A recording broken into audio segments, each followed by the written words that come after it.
We observe a minute silence to the fallen heroes of Biafra, and the time starts now.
We mourn our heroes past, we celebrate them, and our heroes living, we celebrate them as well, as we continue to keep the flag of Biafra flying above sea level until Biafra is fully restored. Ise, Ise, Ise. Greetings to everyone, and you're all welcome to this BRGIE briefing of the PM. Please, as you join, invite other people in, share the program, and invite everybody in. As I present to you, His Excellency, the PM of the Biafran people, His Excellency Honorable Nkere. Welcome to the station. There from here.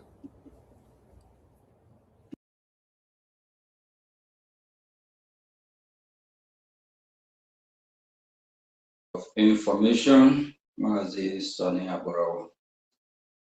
Thank you, the Biafran people. Appreciate you, you and the entire media team. Thank you very much, and keep doing what you are doing.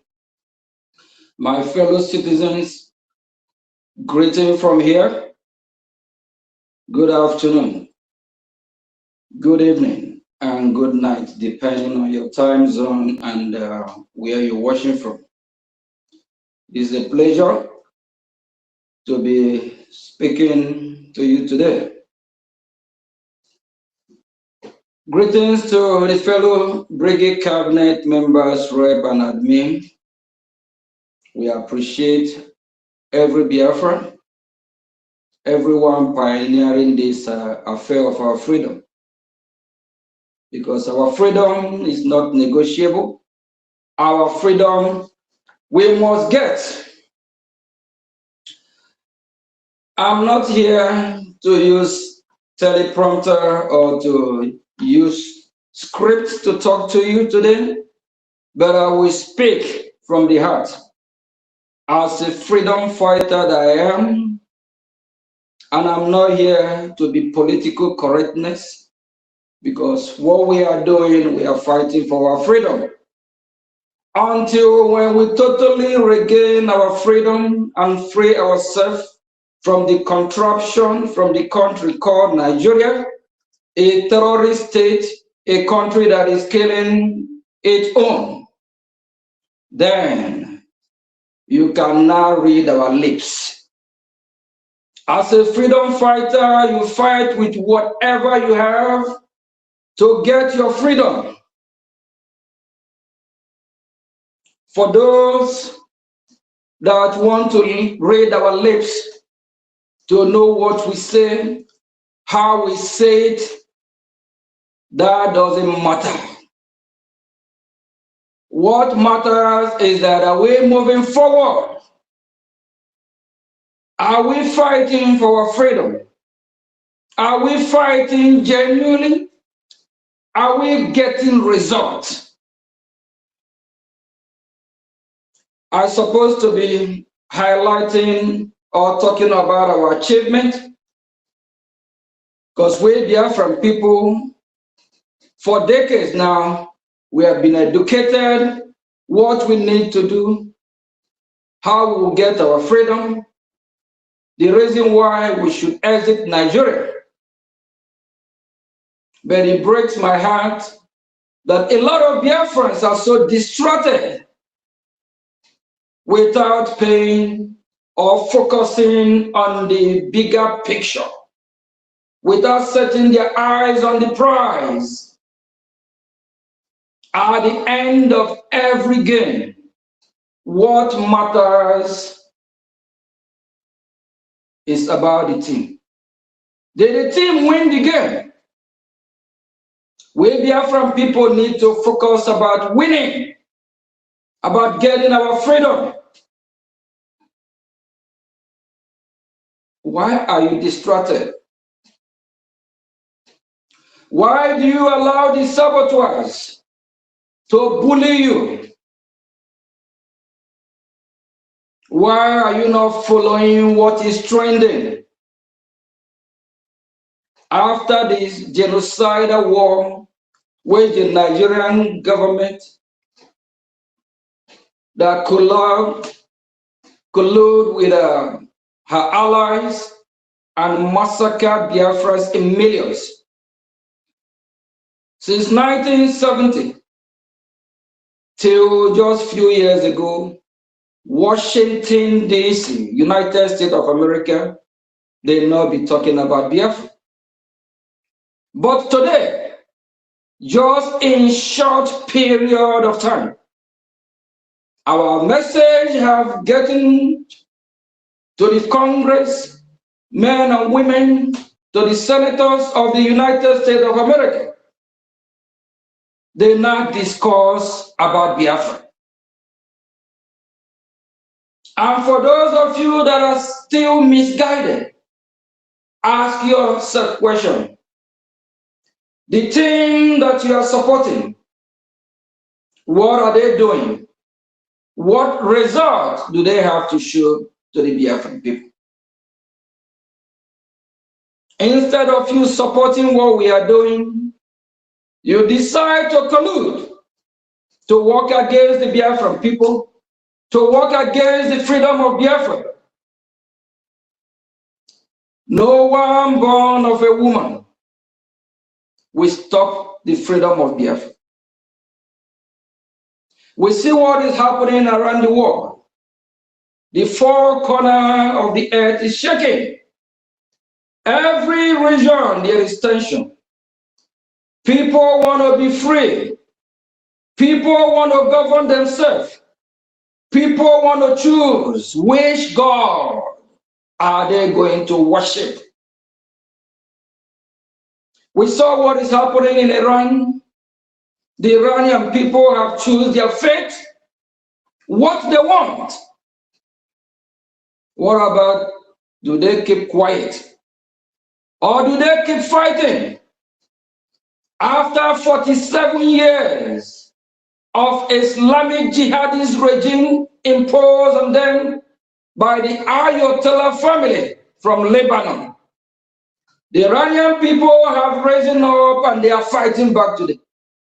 One, they want their culture back. They want their tradition back. They want their way of life back. They just want to be Iranian. My fellow citizens of Biafra, it's time we go back to who we are. It's time we say enough is enough. Our grandfather, grandmothers are not Nigeria. Before 1914, who are we? before 1910, who are we? Back in the 1800s, 18th centuries, who are the Biafran people? Are we Nigeria? Nigeria is a failed state, corrupt state, a scam, a fraudulent state created by the British government or the British people. Those that have governed the country called Nigeria, Tafawa Balewa, Ahmedu Bello, Nnamdi Azikiwe, even Goodluck Jonathan, they all agree and acknowledge that Nigeria is a failed state, that Nigeria is not meant to be, that the British government tried to unite the people of Nigeria, but the people are divided.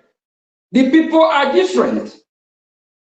They can be united because they are different people. Why forcing Nigeria to be united? That will not work. We saw some group of people parading themselves in Washington, D.C. They call themselves Save Nigeria Now. There is nothing to say about Nigeria. Nigeria is a dying horse. Nigeria will keep going down the drain. Nigeria is about to collapse and explode. Nigeria is not designed to benefit the people of that region. Nigeria is not meant to be. Nigeria is British enterprise, British real estate. Why do you want to be part of this estate that don't give a dime about you, that don't care about you? Why is it some of you are still forcing yourself to be in Nigeria? What have Nigeria done for you? Is it a good road, steady electricity, good school system, good medical facilities, or what? Nothing to write home about that country called Nigeria. And we Biafran people have chosen our fate to have our own country called Biafra. Whoever that is fighting against the Biafran restoration is enemy of Biafra, and we will treat you as enemy. If you have not been supporting this freedom, please support your freedom, support the freedom of your people, because when Biafra totally liberates herself, you will be partaker of it as well. You will be free. We saw how Nigerian politicians, Nigerians elite are disgracing themselves all over the world. We saw what happened in Denver, Switzerland. Foreign Affairs Minister of Nigeria still claiming the reason why of insecurity, the reason why these Islamic jihadist terrorists are killing the innocent Christian Biafrans or Nigerian Christians is because of climate change scam. Are you going to tell me that because of climate change, that is the reason why these terrorists will be raping our children or women? Are you going to tell me because of climate change, that is why these terrorists will be burning churches, burning people in their home, cutting people's head, chopping up hands? Is that because of climate change scam? Everything made of Nigeria is built under lies and deceit. A former presidential candidate and also a former governor called Peter Obi. Peter Obi acknowledged that Nigeria breeds criminals, of which Peter Obi is one of the criminals. We will never forget how Peter Obi massacred and killed innocent Biafran Christians. We will never forget how Peter Obi colluded with these Islamic jihadist terrorists that are shouting Allah Akbar, Allah Akbar, or whatever they shout that they are shouting. Peter Obi, we Biafran people will not forget. Even if Biafra do forget, I will not forget. You will be held accountable. We will not forget how Peter Obi that have colluded with the terrorists. We don't know. Is it because of the same climate change that make this evil man jump from APC, ABGA to APC, APC to Labour Party, from Labour Party to ADC? Is it the same climate change? Is it because of climate change? The illegitimate governors parading themselves in Biafra land today are why they are killing innocent Biafran Christians? Is it because of the same climate change? Is it because of the same climate change that the Nigerian terrorist state have refused to do what they're supposed to do, to cooperate with the leader of the free world, United States of America, when America first won Nigeria, to make sure they protect the innocent Christians in Nigeria? At first, they deny that there's no genocide going on. My fellow citizens, please, if you have not been supporting this freedom, please do what is right, support your freedom. And for those haters, for those that are so envy, jealous, why is it Mazio Gechukwu Nkere? Why is it I'm the Prime Minister of Biafra Republic government? Please keep your jealousy aside. Let's focus and get our freedom. Years ago in South Africa, when President Nelson Mandela was arrested, of which he spent over 20 years in jail, he did not govern from detention. Rather, his party, they set up a government in exile from abroad. And upon his release, his party nominated him, and he also ran to be a president of South Africa, of which he won.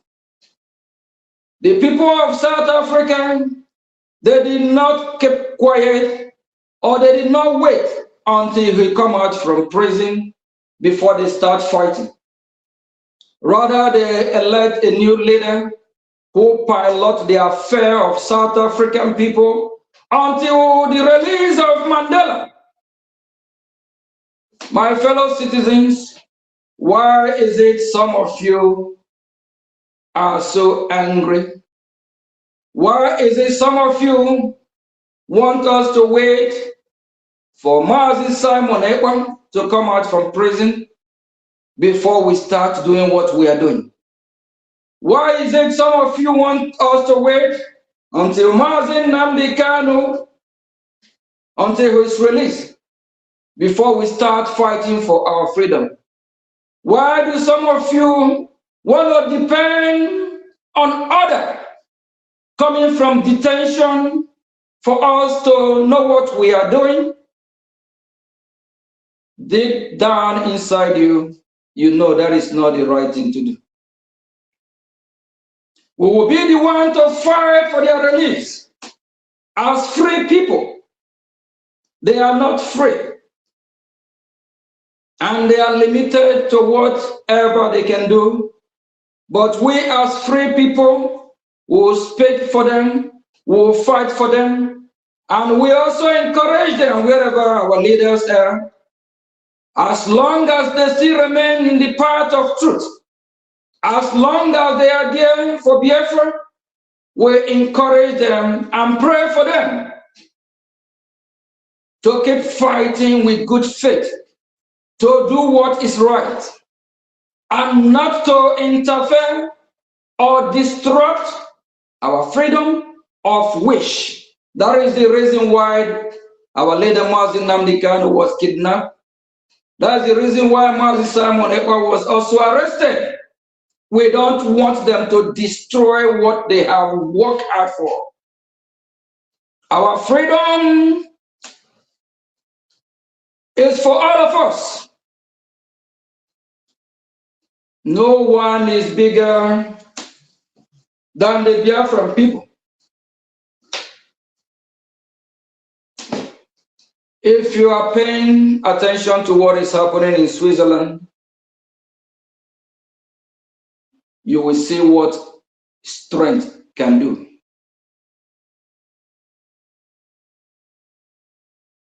If you pay attention, you will know that weakness will yield you no fruit. But strength will catapult you, take you to wherever you want to go. As long as you're using the strength in a good way. And we Biafran people, we are fighting a just cause. We are not the aggressors. We didn't invade anyone's land. We did not leave our territory to anyone's territory, to rape their women, to destroy their farm, or to take what belongs to them. Wherever we find ourselves, whether in Lagos, whether in Abuja, whether in Kano, we blend in that society, in that community. We make sure we abide and respect the rule of law of that community. We don't invade that community. If it is business you want to do, we acquire we go through the normal process. We acquire license for that business. If it is land that we're trying to purchase, we go through the legal way. We follow the normal process, the due process to acquire that land, build whatever we want to build, whether it's house or where we want to operate our business.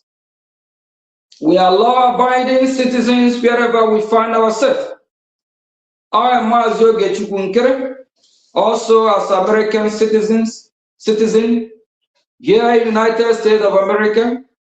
I follow the laws of the land of which I'm proud to also be American. I'm not imposing the Biafran way of life in American society. Rather, we stimulate and be part of America. The Islamic jihadist terrorists, what they are doing in Biafra land today, they did not come to stimulate. They did not come to be part of us. They did not come to live and let live.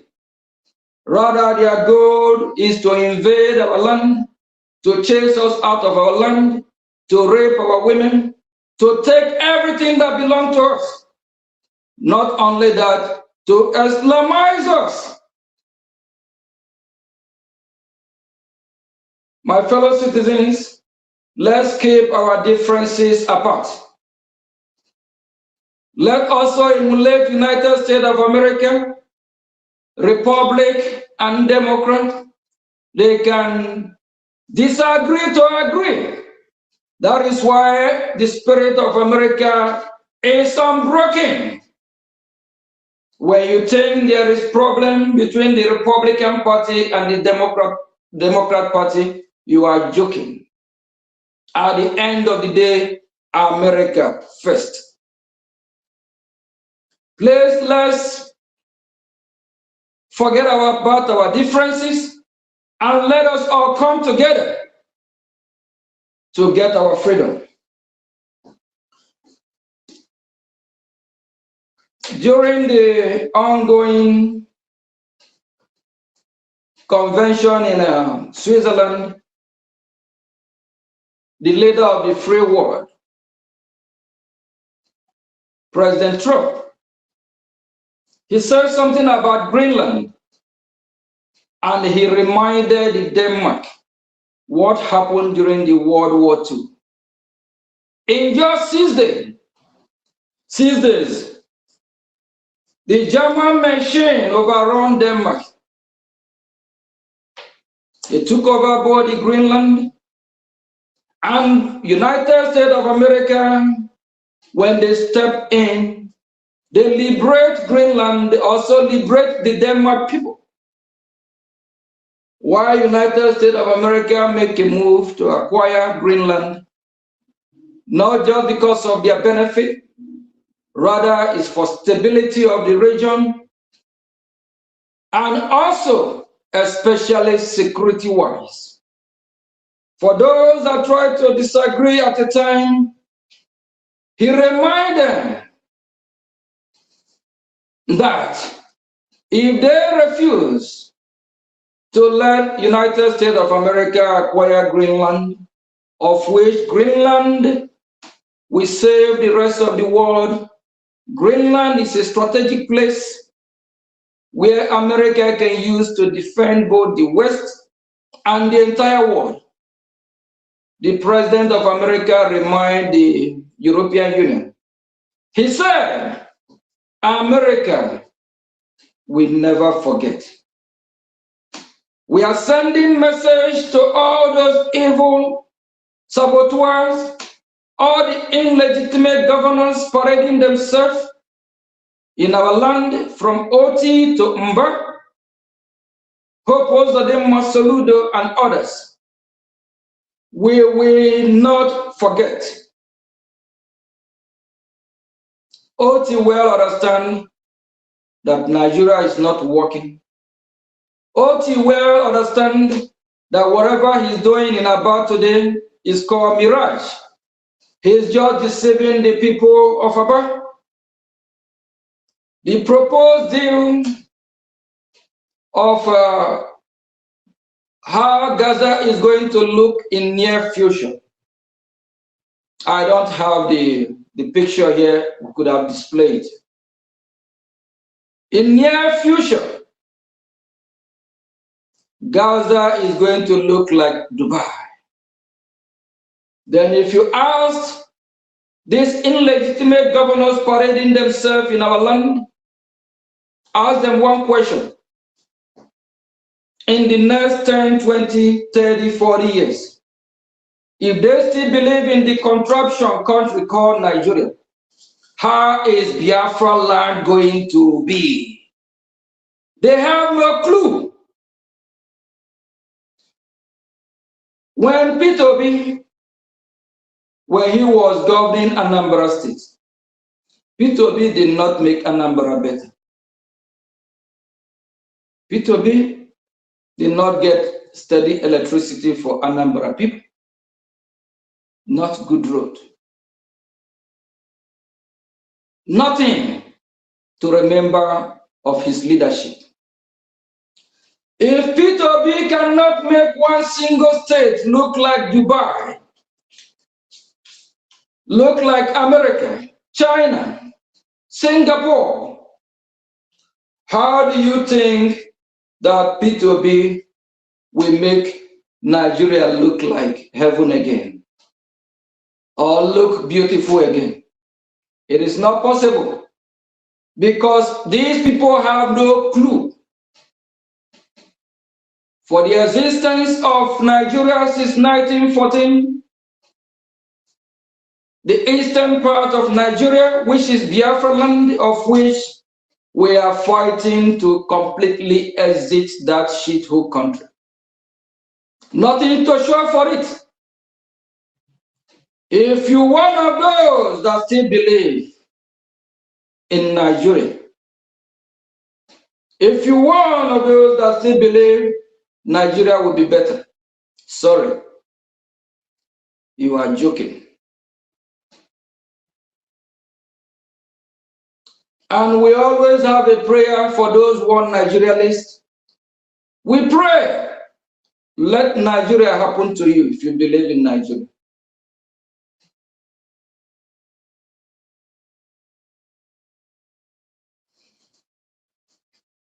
Please, I'm going to make it, think I'm wrapping up. Don't be deceived. Biafra is here. Don't let no one, no parallel government, no group deceive you. They are piloting the affair of Biafra. The only illegitimate government of which United States of America recognizes Biafra Republic government in Ezra. We have the templates. You cannot get Biafra by mere organization. You cannot get Biafra by mere asking indigenous people of Biafra. We are all indigenous. We are all IPOB. But we must have a government. Once at a time, Mazin Nnamdi Kanu emphasized on this having a government. That a time is coming when we will form a government. The time has come, and we have a government. We have Biafra Republic government in Ezra. We encourage all IPOBs, because we are all indigenous people, to come and support their government, be part of their government, know what is going on in their government. All groups should fall in and be part of Biafran government. Biafra don't have two governments. We only have one legitimate government, Biafra Republic government in Ezra. In few days or weeks, we'll be having good news coming from Washington, D.C.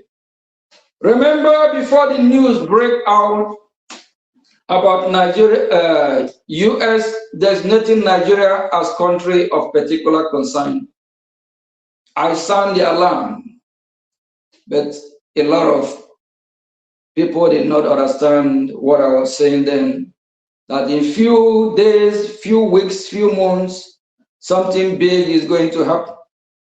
I'm saying it again, my fellow citizens, in few days, few weeks, you will be proud that you are part of this government. You will be proud as Biafran. You will be proud that you are doing what you're supposed to do. You will be proud that our men and women and children that were starved to death during the genocidal war, they will be proud of you as well. That you are doing what you're supposed to do by fighting for them and fighting for Biafrans that are alive. Please, we plead with everyone, support Biafra Republic government in Ezra. And for those of you media team, I'm not talking about the Biafra Republic government media, the ones that call themselves content creator media, the ones that call themselves independent media, please desist from spreading false information. We will not forget. We will hold all of you accountable when time comes. And if you're part of the Biafra Republic government media team, please stop promoting those that are not supporting what we are doing. I'm not going to mention their names, but there's a lot of these content creators, these bloggers that are using our freedom just to cash out, creating content every day from what we are doing, and they are Biafrans. Why they are not supporting what we are doing? Please stop promoting them. We have our Brgie team, led by Honorable Minister of Information, Sonny Akbarao. If you want anything, go to his page, his Twitter page is there, YouTube is there. You can get all information you need and use that for your daily program. Please, thank you from here, and I believe we're going to have a question and answer. We might be taking some few questions. Please, in few days or if not few weeks, we'll be having some breaking news coming from Washington, D.C. And I just want to encourage everyone, keep doing what you are doing. Keep fighting the good cause that you have chosen. And for those saboteurs, just as we stated last year, this is 2026. You will all be held accountable. All of you. Very soon, you will start crying again.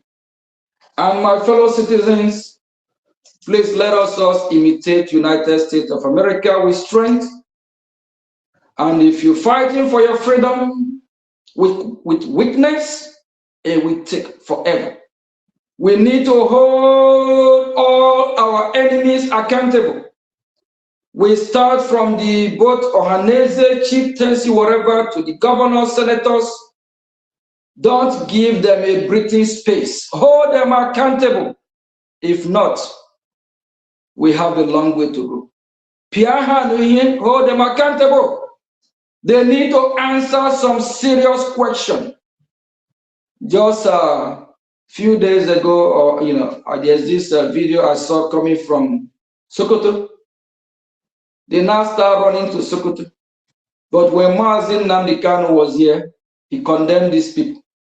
When Mazin Nnamdi Kanu was here, these people did not even believe in what he's doing. Now they are using Mazin Nnamdi Kanu as a political tool. They are using Mazin Nnamdi Kanu to promote their political career. We are watching. We will hold all of you accountable. Thank you from here. Ndewo. Thank you.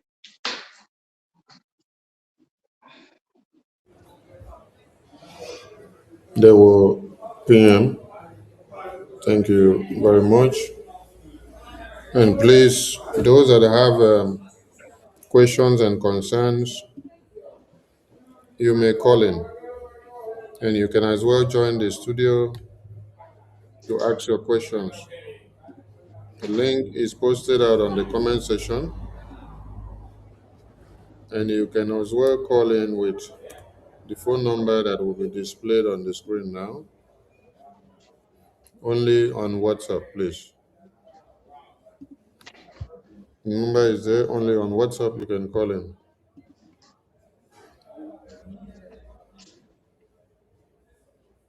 Our PM have said it all, and I don't know what more to add. Thank you very much, our honorable PM, for all you do for Biafra and all you've been doing. Biafrans appreciate you. You did touch on our leaders in prison, precisely our supreme leader in Nigerian prison custody. And you connected a dot about Nelson Mandela and what happened when he was in prison. You reminded us that the South African people did not go and fold their arms and wait for our leaders or their leaders in prison to lead them from prison. Instead, they moved on under Oliver. And before their leaders got to the point of getting released, which was through the work that Oliver and the rest of them were doing. Oliver was the leading figure, and the rest of them followed Oliver. That was Oliver Tambo. The rest of them followed, just like we have the government in exile now. And it was the pressure that they mounted on international community that catapulted to the compulsion of releasing Nelson Mandela. Many people today say they want to go to prison and take message from our leaders. I don't know if they don't learn from others. While others learn from the great masters and do the best, our own people want to become more foolish. They want to go backward and they choose to go the negative path instead of even looking for the positive path that others are going. Thank you so much for reminding us those facts. At least this will also reset the brains of some people who see that it's only when our leaders in prison will be leading them from prison and also will come back from prison before they will start looking for freedom. What if before our leaders in prison are able to speak or come out, all our babies, women, and children are all butchered? Because number one thing is that our leaders in prison will only speak based on what they are allowed to speak and the way they are allowed to speak. Our leaders in prison cannot address Biafrans the way you just address Biafrans now, freely. No, because they are under duress. They are in a confined space. I'm adding my voice to call on all Biafrans that their freedom is in their own hands and their freedom is here. We are lucky that we did not have to look for able hands to carry on the affairs of the Biafra Republic government in exile. This is the legitimate government which the US government have recognized and have been working with. And Nigerian government are already crying about this very government and they are confessing. If you're not aligning with BRGIE now, it means you're not ready to be free. It means all the work that the American president and the Department of War and the AFRICOM Command of the US are doing on the terrorists in Nigeria, you're not appreciating it. You must understand that whatever the American government is doing on the terrorists in Nigeria now, they are doing it for your own good. It is not to the good of the terrorists. It is to the good of a Christian. Remember that you are predominantly Christians. It is because of you that the American government are waking up to put the spotlight on Nigeria. If you did not wake up as the lamplight to shine and to glow and to call on the US government, nobody will remember that there has been genocide and massacre happening in Nigeria for centuries now. How many people have ever remembered that Biafrans were massacred in 1967 to 70s? How many people have ever even say, let us ask what happened or what necessitated the January 15, 1966 coup in Nigeria? It was exactly what is happening here now that necessitated that coup. But we are happy that in our own time today, instead of us to have been the one to pay the highest price, we have done something differently. I don't know if Biafrans had wanted these terrorists to be taking them in their sleeps, cutting off their heads of babies, women, and children, and raping them on a daily basis before they wake up. But we have used a different pattern to shift the tension from Biafra land to where? To where the terrorists emanated from and where they have for years aligned with the terrorists and sponsored them to massacre Biafrans. That is what we've done in this very time, calling on American government to realize and to fix their weapons of warfare on the terrorists that have been killing Christians. It would have been brutal If you all went into open warfare when you don't have all the support and you don't have all the weapons, your governors and senators are already slave boys to the Nigerian government. It will be a different case compared to 1967 to 70. And I want everyone to understand this. In 1967 to 70s, prior to the genocidal war or prior to the declaration of Biafra under General Ojukwu, the whole eastern region was already under the supervision of General Ojukwu. So that means he had the hearts of the Biafran people. He had the minds of the Biafran people. Biafran people already know that it is their own brother, it is their own father, it is their own son that is spearheading the whole eastern region. So when you call everybody to the table, they will all understand that we are all in this region together before we unanimously go out to Abuja to go and sit down and talk on the table. But in our own case now, the governor of Enugu State can use private jet and go and see Tinubu alone, while the governor of Imo State will use private jet and go and see Shetima alone. While the one in Akwa Ibom and the one in Calabar, the one in Delta, Bayelsa, Rivers, they will also go to see Sultan of Sokoto alone and have different agreements and different narrative because they are already under the supervision and inside the hands and pocket of Nigerian government. Going into full-blown war will be too brutal to all Biafrans. That is why in this our own dispensation, we are using diplomatic means to lay out the precedents before they will say we did not do it well. Dragging the attention of America, being the leader of the world, to Nigeria and to Biafra and to Christians slaughtered on a daily basis in Nigeria has been the best thing that we have done as an option. If you don't appreciate this, it means you are lost. And we call on everyone that are lost to come back to their senses because it is only Biafra that will save you. And our lives are in our own hands.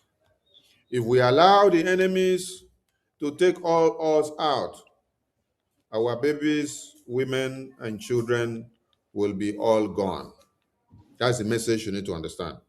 So wake up, everyone. Support BRGI. Support BDF. Support de facto government in the homeland. Do that which you know how to do best. Tomorrow is our fundraising. Come and support. On Sunday is our town hall meeting. Come and support. The website is open 24 hours. Go in there and support. We need a JEPMA. We need a J. We need everything possible to be able to move to the next stage. The lobbies and the attorneys will not work without us using a GEMA. All the results we are having in Washington, D.C., that makes Nigeria to cry out loud will not work, and we will not get the result without a GEMA. From 2024, we started this work of the lobbying in Washington, D.C. And those that said hip, hip, hip, hooray, alongside with our lobbyists and our finance minister then and our prime minister then, today, they are crying because they have been lost in the cause of the glory reign. The glory reign is now where the result of the hard work that we've done has come out. How will you feel that you were in from the beginning when you started the race? And on getting to when the trophy is handed over, you use your hand to knock yourself out. We call on everybody to come in. Biafra is not for only us, it's for everyone. Just like the BDF will always say, you need the BDF, but the BDF do not need you. Meaning that the BDF can survive without you. But your babies, women, and children cannot survive without the BDF. So we are calling on everyone to remember that our freedom is non-negotiable. It will not be given to us on a platter of gold. Remember that we are not here to wait for our leaders in prison to come out. There is nothing our leaders in prison can do for us now. It is incumbent on us. It is only what we do that will determine the coming out of our leaders and will bring them out.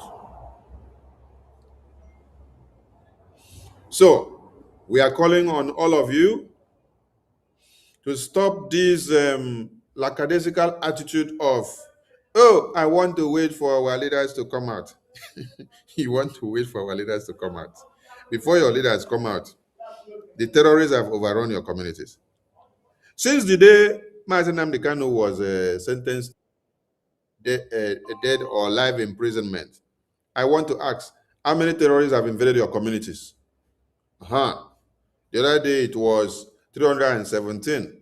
Yesterday or Sunday it was about 167. The list continues to go on. Where is next? And where will be taken over tomorrow? You don't know. Honorable PM, I don't know if you still have much time. The mic is back to you, sir.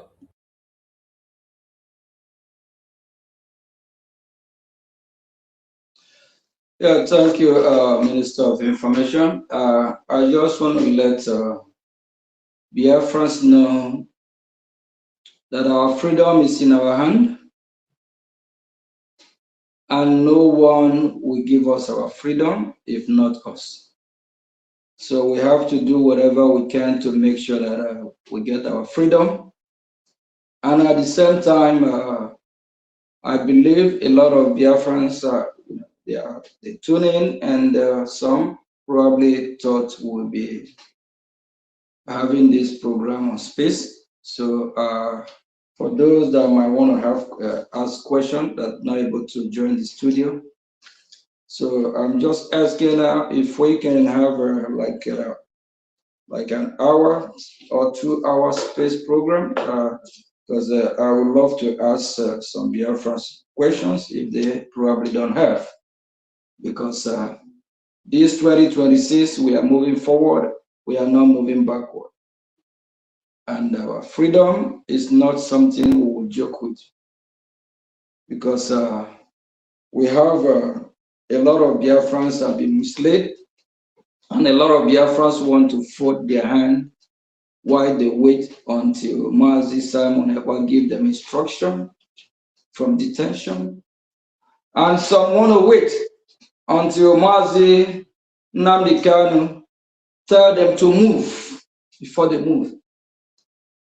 Some want to wait until Mazi Nnamdi Kanu and Mazi Simon, that is not even yet free, tell them what to do. You as a free Biafran, are you okay?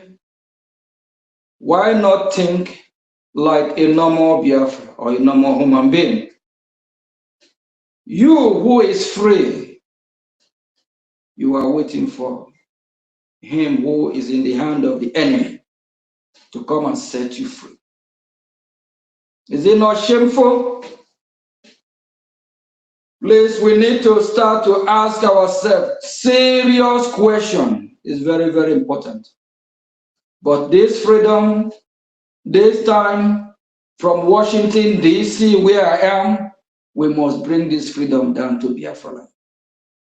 And I want Biafrans to remember what happened in Switzerland. I believe some of you saw the Somaliland president just a few months ago,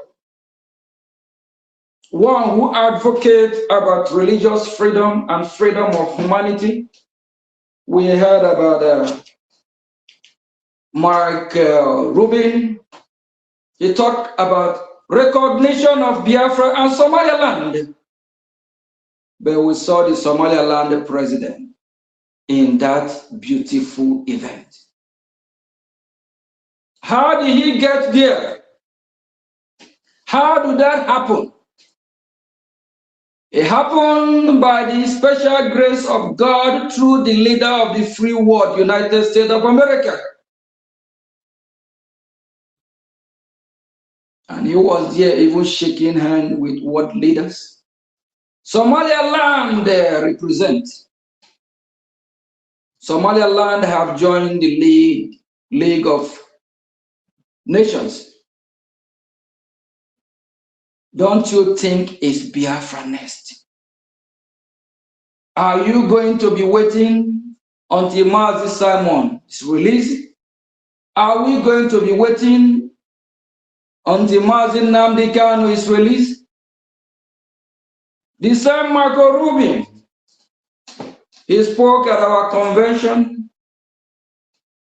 in Latin Finland. He said, America might not be the first to recognize Biafra. That doesn't mean America will not play a vital role. Do you think before the Israeli government or the people of Israel recognize Somaliland, do you think the Israel people just wake up and decide to do it? Don't you think America is behind it? America will play a vital role in recognizing Biafra. They might not be the first. They might also have the same playbook, just like what happened in Somaliland.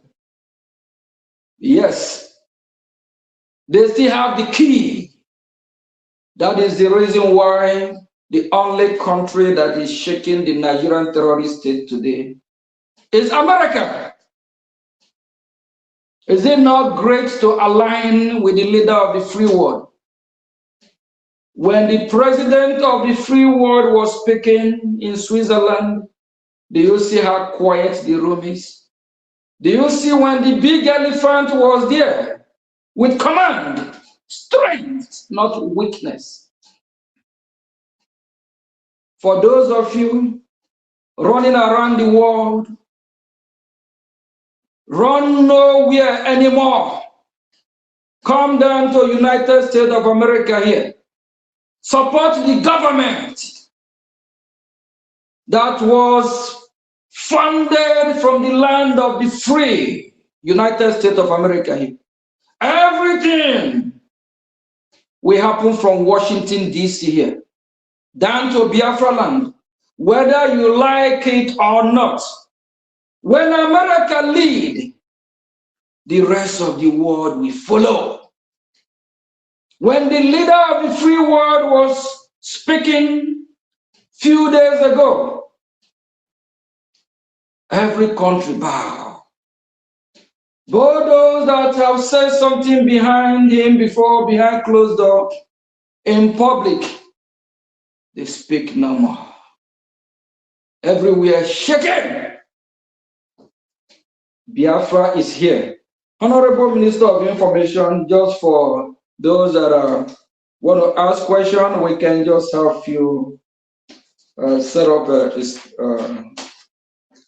space program if possible. If not, we have our town hall meeting coming on Sunday, but I would love to ask Biafra some questions, and I want Biafra to also answer the questions, because this 2026, just few weeks, few months ago, there is tweet flying right, left, everywhere about recognize Somaliland and Biafra. But today, Somaliland have left us. They are now recognized. Are we not going to be recognized? It is a must, and it is a duty of the leader of the free world to recognize Biafra or initiate it. But we Biafran people, we need to do what we're supposed to do. We need to tear down all the Nigerian institute in our land. Anything that represents Nigeria must be burned down to ashes. Anything that don't represent Biafra, if you don't start with B, R, A, F, R, O, F, R, O, yeah, must be brought down. Anything that represents Nigeria, whether it's the illegitimate governance, they must leave our land. Biafran people, be ready for a protest, not a protest to beg the Nigerian terrorist state, a protest to liberate our land, a protest to take back what belongs to us, a protest to burn from the local government that answered Nigeria or work for Nigeria.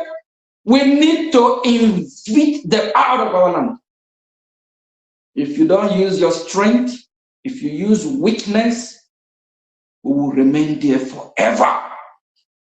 It's time we follow the example of United States of America. It's time we follow the playbook those before us. Strength can give you peace. Weakness can lead to your early grave. Thank you, Minister. Thank you, PM. Thank you so much. Um, I think we will assemble again because of the time. Your message has been delivered, and we thank you so much for the time being. Dear friends, we look forward to seeing all of you. And I don't know if at this point it should be questions or what to do that should be a problem. What you should be telling the PM is that you are ready to go. You have everything ready. You're here to give him all the support. Yes, because that is what reasonable people do. We want everyone on board. Thank you so much, PM, and we really appreciate you. There was Thank sir. you. There was sir. No. There was.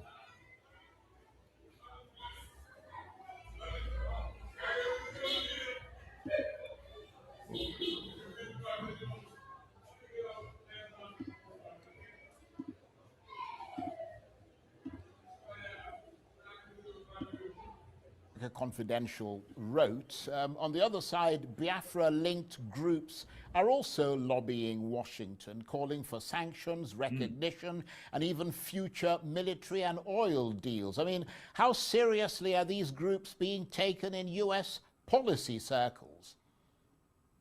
Well, serious enough that you've got people like Ted Cruz, who is the conservative senator who chairs the Senate Foreign Relations Committee.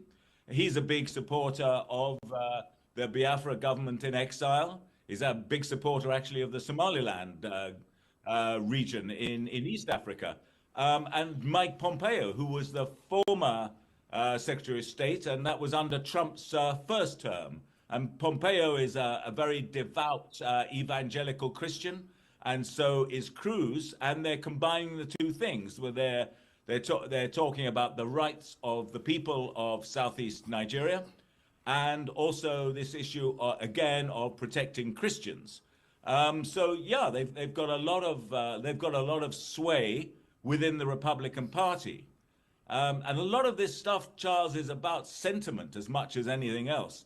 It's often free from, shall we say, established facts and evidence. It's a sense that these are evangelical Christians who put that belief above all else. And the Biafran lobbyists have been extremely effective over probably 20 years, working through the religious right in the US, which brings together a lot of these evangelical groups, and they're big financiers of the Republican Party.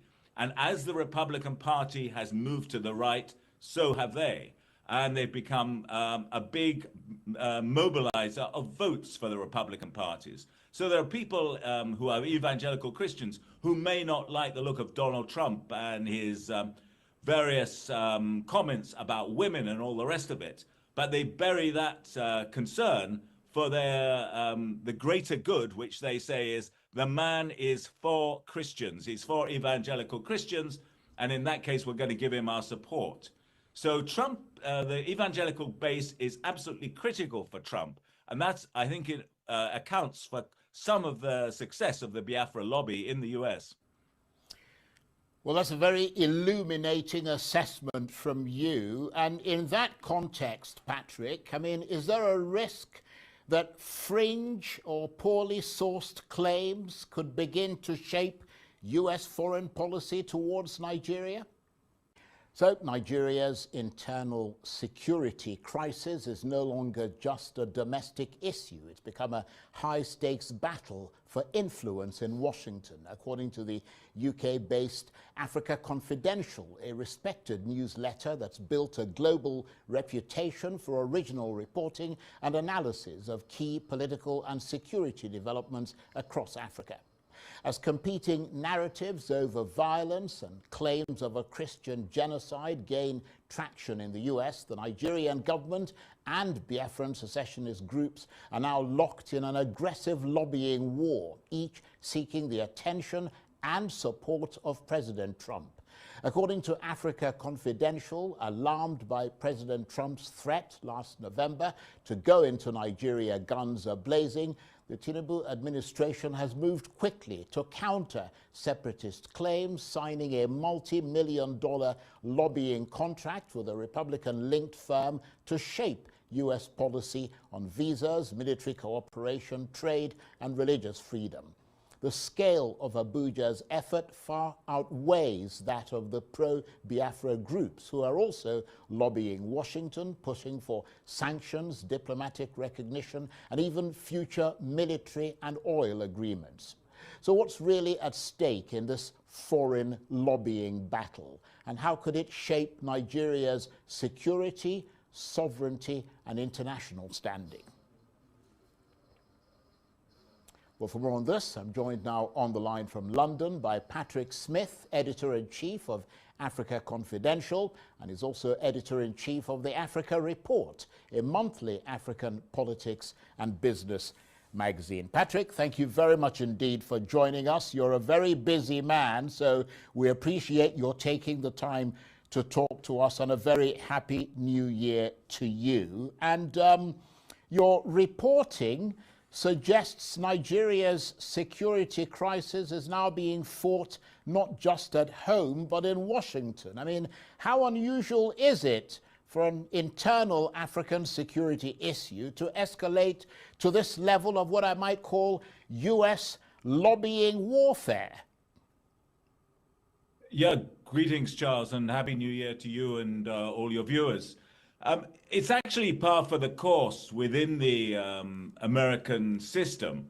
The lobbying issue, the lobbying operations in the US are very much part of the political bargaining system there. You know, for example, I can give you the case of a senior State Department official who was backing the UNITA separatist movement in Angola under Jonas Savimbi. If you remember, way back in the 1980s, the CIA was backing Jonas Savimbi. Then the MPLA won the elections in 1992. This guy left the State Department, set up a lobbying firm, and then started backing the MPLA. And he was paid $1 million a year to run a website for the MPLA. And that's often the case. And I think the problem with this lobbying business is it's a sort of privatization of diplomacy. And it downgrades the real decision makers and the state, and it downgrades accountability. And I think that came out very strongly when US President Trump made his threats about going into Nigeria guns a-blazing. And suddenly the government in Abuja had to react really quickly appoint ambassadors, not just to the US and UK, but several other countries, and then start this kind of negotiation with the US officials. So, I mean, I lost you there for a minute, but what specifically triggered the sudden...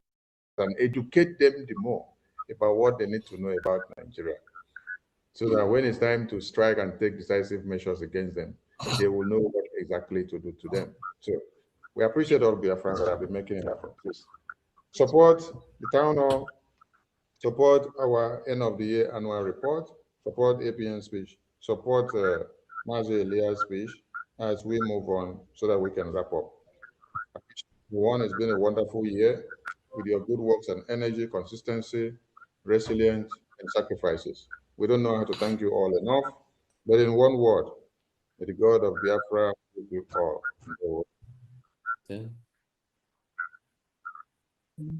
He said, Confidential wrote. On the other side, Biafra-linked groups are also lobbying Washington, calling for sanctions, recognition, and even future military and oil deals. I mean, how seriously are these groups being taken in US policy circles? Well, serious enough that you've got people like Ted Cruz, who is the conservative senator who chairs the Senate Foreign Relations Committee. He's a big supporter of the Biafra government in exile. He's a big supporter, actually, of the Somaliland region in East Africa. And Mike Pompeo, who was the former Secretary of State, and that was under Trump's first term. And Pompeo is a very devout evangelical Christian, and so is Cruz, and they're combining the two things, where they're talking about the rights of the people of Southeast Nigeria, and also this issue again of protecting Christians. So yeah, they've got a lot of sway within the Republican Party, and a lot of this stuff, Charles, is about sentiment as much as anything else. It's often free from, shall we say, established facts and evidence. It's a sense that these are evangelical Christians who put that belief above all else. And the Biafran lobbyists have been extremely effective over probably 20 years, working through the religious right in the US, which brings together a lot of these evangelical groups, and they're big financiers of the Republican Party. And as the Republican Party has moved to the right, so have they. And they've become a big mobilizer of votes for the Republican parties. So there are people who are evangelical Christians who may not like the look of Donald Trump and his various comments about women and all the rest of it, but they bury that concern for their the greater good, which they say is the man is for Christians. He's for evangelical Christians, and in that case, we're going to give him our support. So Trump, the evangelical base is absolutely critical for Trump, and that's, I think, it accounts for some of the success of the Biafra lobby in the US.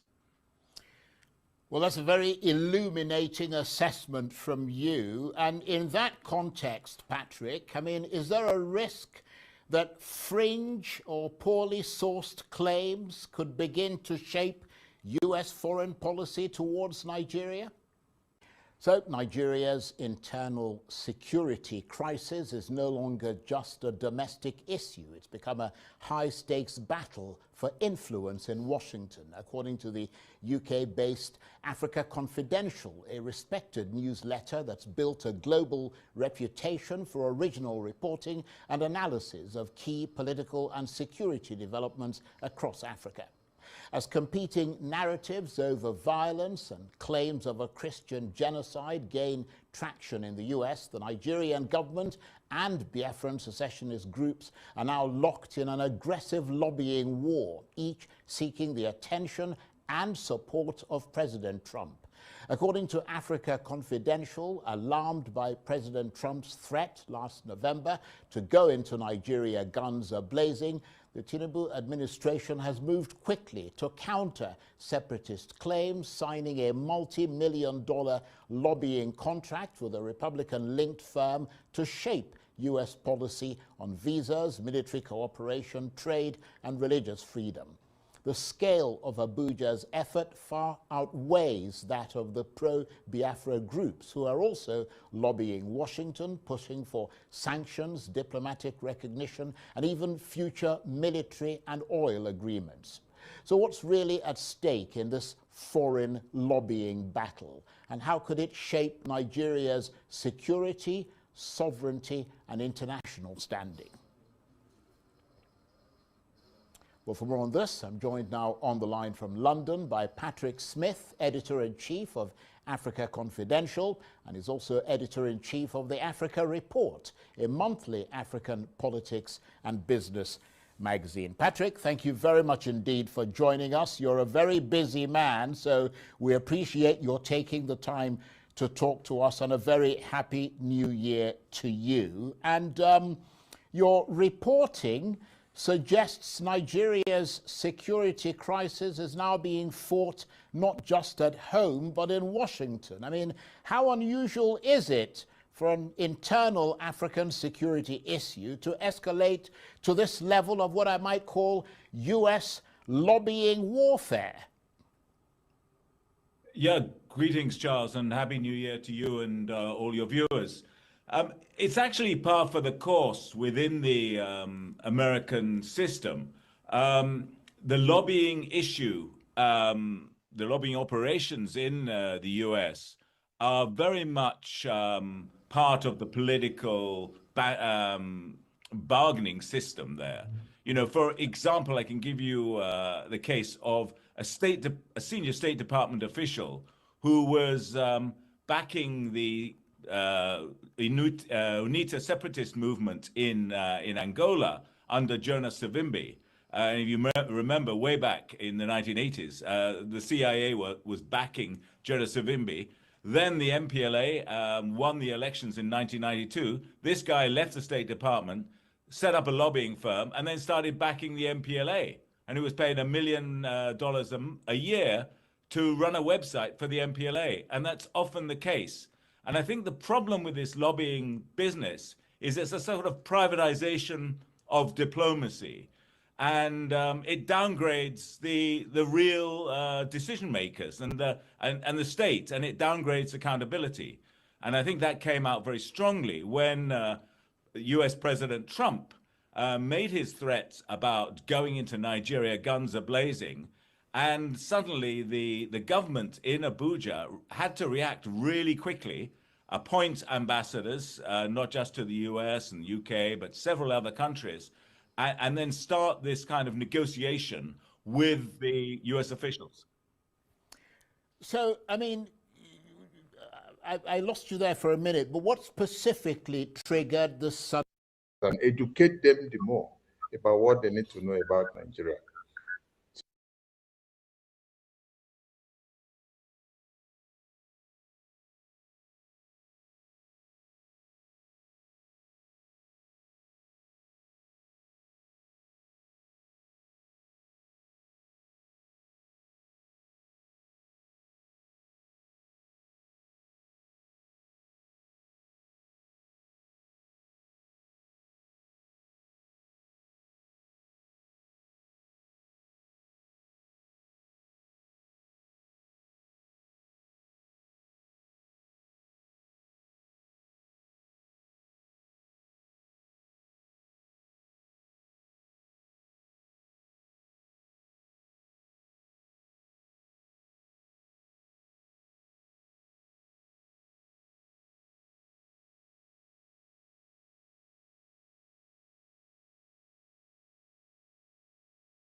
To information minister.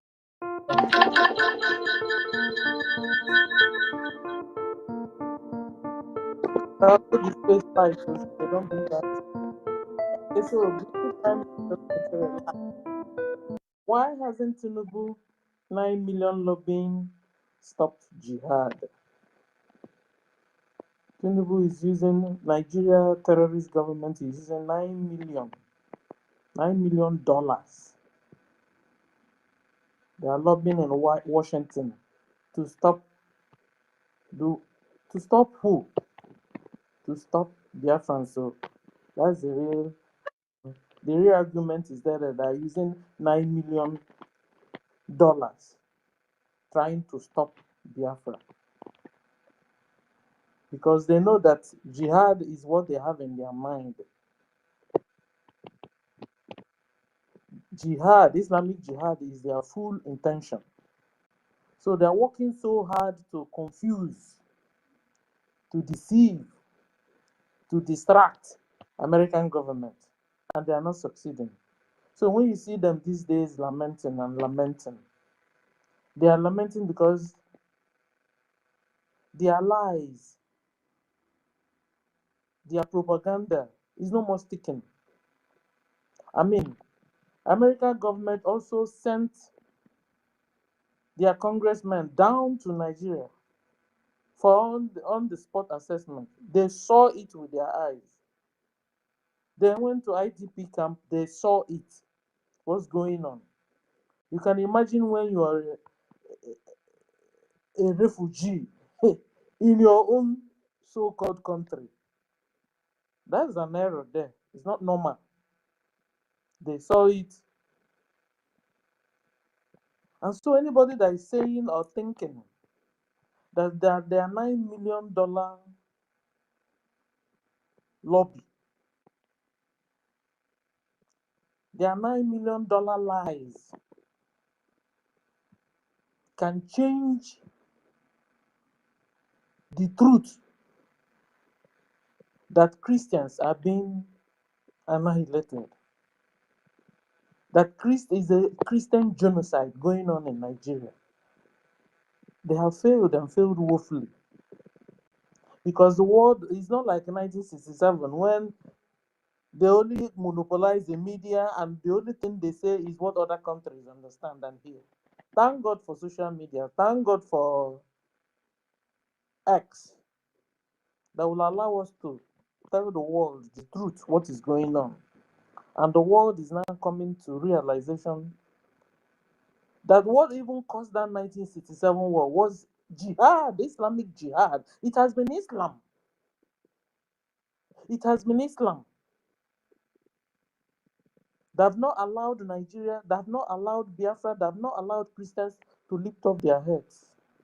From 1967 till date, Islamic Nigeria government have killed well over 20 million Biafrans, only Biafrans, because Biafra is 99% Christian, traditional religion, Judaism. These three religions they are rooted in Judeo religion. So we are almost one and the same. And Islam is pursuing all these three religions. And you can see these three religions in Biafra land. These people have been on our shoulders, killing, massacring, annihilating, subjugating, raping, harvesting our organs. Ransoms are also made. They will collect ransoms and still kill the person. We have suffered. Over 20 million Biafrans have died since 1967 till today. Every day, these people are killing us. And you would want us to just fold our hands and watch our enemies finish us? That was why when the former president of Nigeria, Buhari said that Biafrans, they are not serious. That if they are serious, they should try and create a state within a state. They should try and organize themselves. But the truth is that, ladies and gentlemen, Biafra have been able to organize themselves, been able to create a state within a state. We have Biafra Republic government in exile, de facto government in homeland. We have liaison offices all over the whole place, all over the whole country. We have Biafra Defense Forces. We have a full government that are working night and day to free Biafra nation. So Nigeria government, they can try as much as they can, but I tell you, they will continue to fail because they have their motive and their foundation has been on lies, upon lies, upon lies. Their lies is no more sticking, ladies and gentlemen. So we thank God for today. We thank God for President Trump. We thank God for the leader of the free world. We thank God for Prime Minister. We thank God for our old leaders. We thank God for all Biafra cabinet. For all hands have been on deck for the work Brgie government is doing and is yielding results. Sir, you're welcome, sir.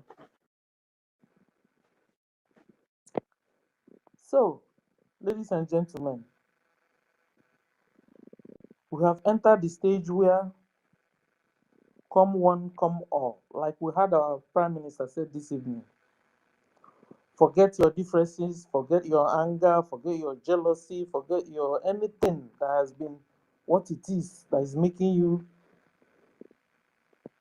to put an eye in another direction concerning your freedom. You must forget about it and focus on our goal, which is freeing ourselves from terrorist Fulani Islamic Nigeria government. So you are all welcome this evening. We have a lot of ministers in the house. We have Mr. Snow is here. Who again? Eunice, you're welcome.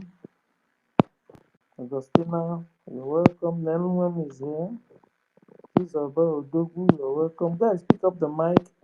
And our Prime Minister will soon be in here. We've been trying to bring him up so that if you have a question, a very important question, you want to ask him, this is an opportunity to do so this evening. And we also had him say that he will also ask us questions. So, Biafran, speak up the mic and get ready to answer questions too from our Prime Minister.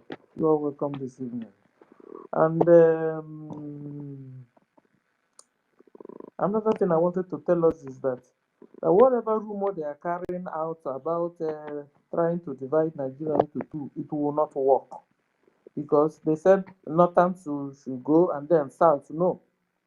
Yorubas, 79% of Yorubas are Muslim. So the real division will be Hausa, go your way. Yoruba, have your own nation. Middle Belt, have your own nation. Biafra, have your own nation. At least divide Nigeria into 4. And each people will go and marry any religion they like. You understand? Any God they want to follow. Fulani will go back to Futajalon where they came from. Fulani Mujahid Arabs are Arabs. They are not Africans. In fact, they are not origin from that geographical location you call Nigeria. And they have been the source of the problem in that Nigeria. They don't have a country of their own. So their one goal or two goals is to displace the indigenous, displace the so-called Nigerians, and also Islamize all of them. And you refuse to be Islamized. They'll ask you, you want to be a Christian or you want to be a Muslim? You say you want to be a Christian, they chop off your neck. This is what is going on in Nigeria and in Biafra land. So the Fulanis will go back to Futajalon. If not so, Yoruba said they are now falling in love with Fulani. They can also absorb the Fulanis. But this will bring a lasting solution to that geographical location. So we're using this opportunity to ask the president of the free world, the leader of the free world, please. Nigeria will be divided into 4. 4. Hausa nation, Yoruba nation, Middle Belt, Biafra. So that everybody will go and lead themselves and follow any God they want to. And this will bring a lasting peace. Don't mind anybody telling you divide into 2. In South, Yoruba is South, Biafra is South. So Yoruba 79% of them are already Muslim. And so we can't fight all this. We can't die. Over 20 million have died only for us to embrace Islam again or inculcate Islam in our, or involve Islam in our new nation. It's not going to happen, sir.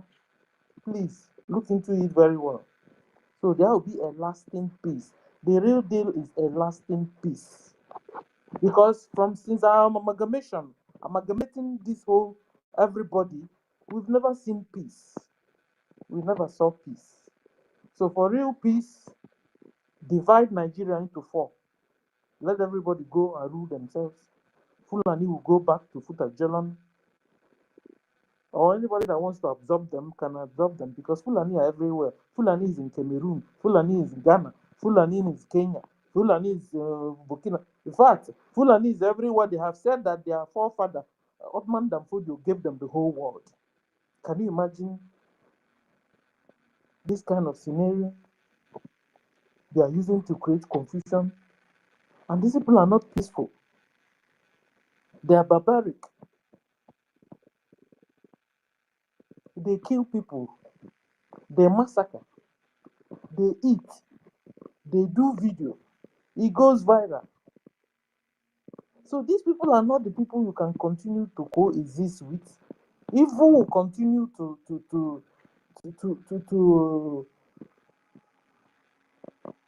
exist and get to its climax. So please, Fulani must go. Fulani must leave Biafra alone. Islam must go. Islam must leave Biafra alone. If you're a Biafran and have got yourself entangled with Islam, untangle yourselves. It will not happen. I saw Asari Dokubo, or whatever his name is, saying that that Islam have not done anything wrong. No, it has been Islam killing all of us. It has been Islam chopping our head off. It has been Islam fought with our forefathers. It has been Islam that wiped well over 20 million Biafran. Is Islam through Fulani? So don't come and tell us. We know whom we are. And you see, you're a Biafran. You're not an Arab. Islam is for Arabs. Oh yeah, Islam is for Arabs. So you want to get yourself, you want to be a Muslim, you carry a bag, you go to Saudi Arabia or any of this Arabian world, go there and you serve your Allah as much as you want. Nobody will disturb you. But coming to Biafra land to shove Islam on our neck, it will not work. Islam will change your life. Islam will change your culture. Islam will change the way you dress. Islam will change your name. Islam will change your community. Islam will kill you. So don't say you don't know what you've gotten yourself entangled with. Like I said, if you're a Biafran and suddenly you found yourself that you become a Muslim, untangle yourself. Reconvert. Because you got yourself converted because of long truth. Yes. Nigeria have made you poor so that they can get you converted to whatever and get you to be whatever they want you to be. They will build you a house, a mansion you have dreamt of, you have never seen. They will take you to Dubai. Just get converted to Islam. They will make you the governor of your people. Just get converted to Islam. They will take you to Turkey for what do you call it? To study free studies for you. There's nothing they won't promise you. And then when you now get to the Arabian world, you only come back to Biafra radicalized, and you begin to kill your brothers and sisters. You begin to not to care for your brothers and sisters. They will use you and massacre your brothers and sisters. This is what we've been experiencing from Islam. So this is why Biafrans are denouncing, rejecting. Biafrans are saying no to Islamization, no to Fulanization. Okay? So if you have gotten yourself entangled or gotten yourself converted, reconvert yourselves. Islam is not friendly at all. We can have friendly Muslim, but Islam itself is not friendly. You see a good Muslim, as soon as he or she begins to read Quran, the person becomes a monster, becomes radicalized. So don't say you don't know what you are getting yourself into. Look at Iran today. Iran, they're all removing their hijab, removing their black gowns, denouncing Islam. When will you learn? Nigerians and Biafrans, when will you learn? Learn from other people's experience. Iran is saying no to Islamization. Some people somewhere in Nigeria are embracing Islam. In fact, go another experience, another people that have experience again is Hausa of Nigeria. So I'm trying to bring you up, but I can't. Information Minister, see if you can bring our minister up, sir. I'm trying, I can't even see the sign to bring you up. Sir, can you hear me? Okay. Okay. It's not showing from my side. Okay. Okay. Thank you, Minister. Thank you very much. Thanks, everyone on the space today. I think it's time that we do what is right, and tomorrow we remember what tomorrow is. Tomorrow we'll be conducting our normal process of funding our freedom. This is very important. Thank you. Thank you. So, Minister of Information. Okay, so how do we go from here? And greetings, everyone, again. Thank you very much for what each and every one of you is doing. So, this is 2026. We'll make sure we use every mechanism that we have to get our freedom. We don't want to be left behind. Just few months ago, we are talking about United States of America to recognize hashtag Somaliland and the Biafra. And today, we saw the leader of Somaliland at Swaziland. What is he doing there? Meeting with people that matters, and at the same time, to meet with more countries that will recognize Somaliland. So it's our time, it's our turn, and we must be recognized, and we need to do that which is right. Please don't pay no mind, don't pay attention to those that want us to wait until Mazi Nnamdi Kanu is out, until Mazi Simon is out. For example, if we are invited to go to Switzerland to represent Biafra, is Mazi Simon ever going to come out from where he is to represent? Is Mazi Nnamdi Kanu, these leaders, are they going to come to represent Biafra? The answer is no. It's those that are free that will represent Biafra.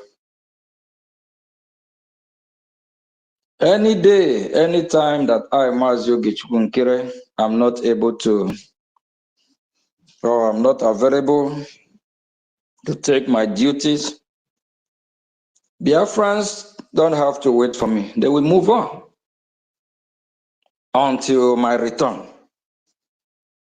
That is how governing or freedom fighting is fought, especially when you talk about a government. That is how you run a government. If the leader of the free world, His Excellency J. Trump, if he's not available anytime to carry on his duty, he have his vice president to represent him. America will not wait until the return of President Trump. Thank you, thank you. Please, whoever have any question, if you don't have, I don't know, Biafrans are ready to answer my own question.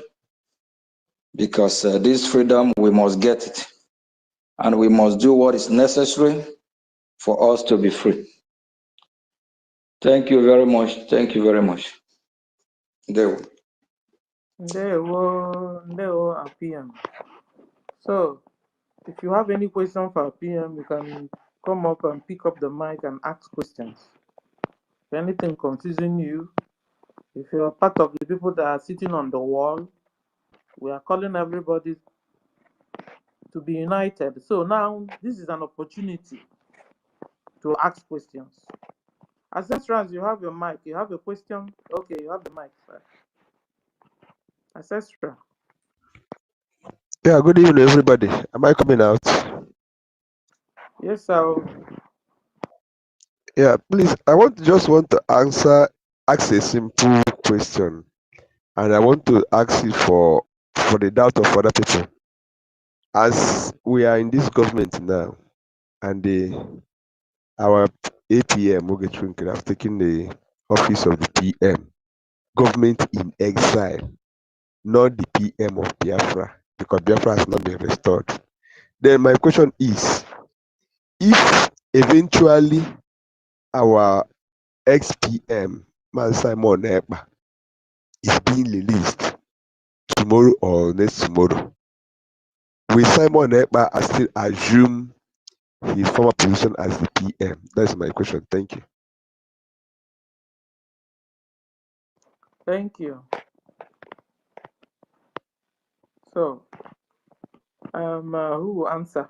Information Minister, or but if it's even on a very simple answer, you understand? Because this question is the question you now ask our former Prime Minister Simon Ekpa. You understand?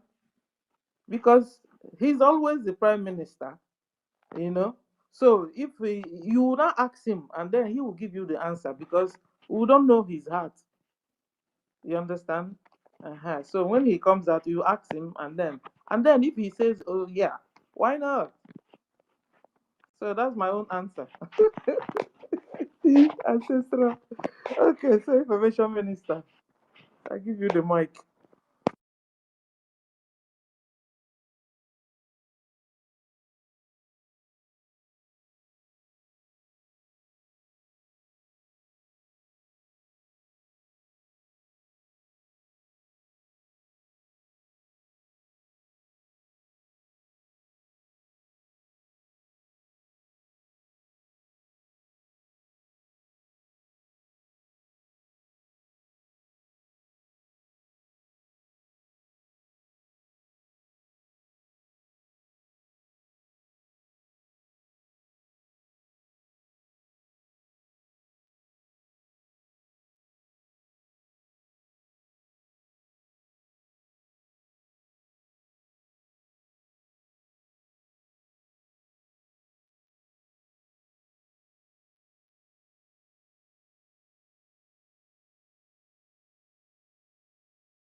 Carry your load.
Mazi Sonny, I don't know if he's muted though. If the Minister of Information is muted, because there is no sound here.